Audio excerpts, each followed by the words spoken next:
Awesome. Okay, so I realized before we start our theme videos, even though I've uploaded, I think just one so far, we really need to have an intro so that it makes sense why I'm putting videos up.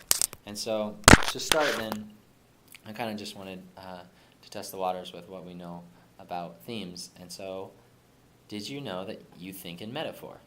I think in metaphor, humans think in metaphor. And what I mean by that is that our common everyday experiences, we're constantly comparing to past ideas that we already have a hold of.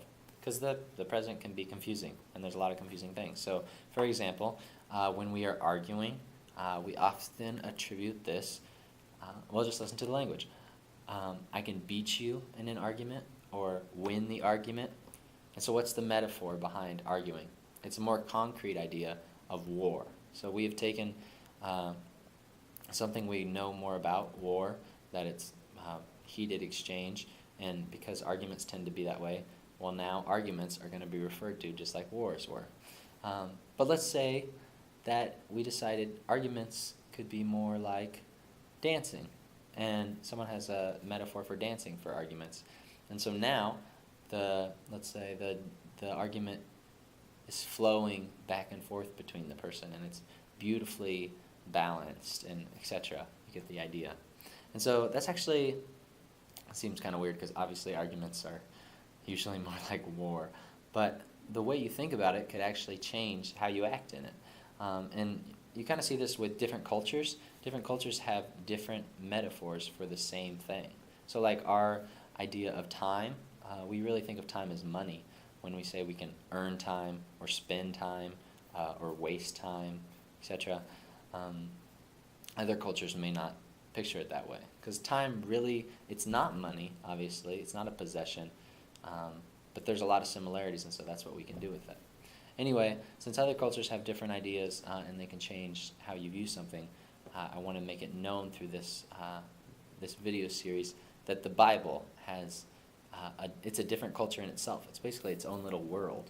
And so where other cultures get their concrete ideas for their metaphors is usually from like oral stories of their past or concrete ideas they know before. Like we probably experienced war before arguments became war, is the idea.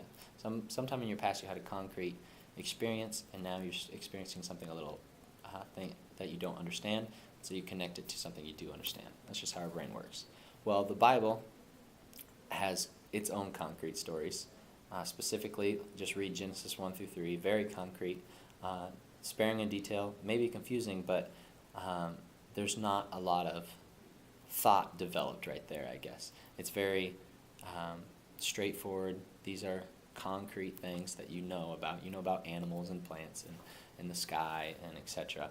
You understand those things. But what happens once you get past Genesis 3, every page gets a little more in depth, and it starts using words from Genesis to explain things that aren't quite what you find in Genesis. Like it will get more complicated, but and yet it's using the same language. It's using a metaphor from Genesis 1 through 3 to explain more weighty matters later. Of course, you have to understand what Genesis 1 through 3 is saying in order for the metaphor to make sense, or it gets confused. But that's basically the introduction. What we're going to find is that you can basically take any word from Genesis 1 through 3, and it becomes the root or the concrete idea, like I've been saying, of a developed theme or metaphor throughout the rest of the Bible. And once you get to the end of the line of that metaphor, usually in the Gospels or even Revelation, you find it's totally exploded with meaning. It started as like a fruit or a snake or something, and now it's something much bigger, evil or human choices, something like that. So anyway, that's it. I hope you can join me through the journey that we're going to take. My goal, I started for this year, is to trace every single word in Genesis 1 through 3 and have a theme, tracing the theme, and I'm going to put it into video. So there we go. Every single word, excluding like the and stuff, and also Hebrew words tend to have more than one word in a word. So like in the beginning is one word in Hebrew. So don't get too worried. Anyway, yeah, so that's it. I hope you can join us on this journey. I've learned a lot. I know I'm going to learn a lot from the study that I'm going to do to put in this. And I hope you find it to be just as much as a treasure as well.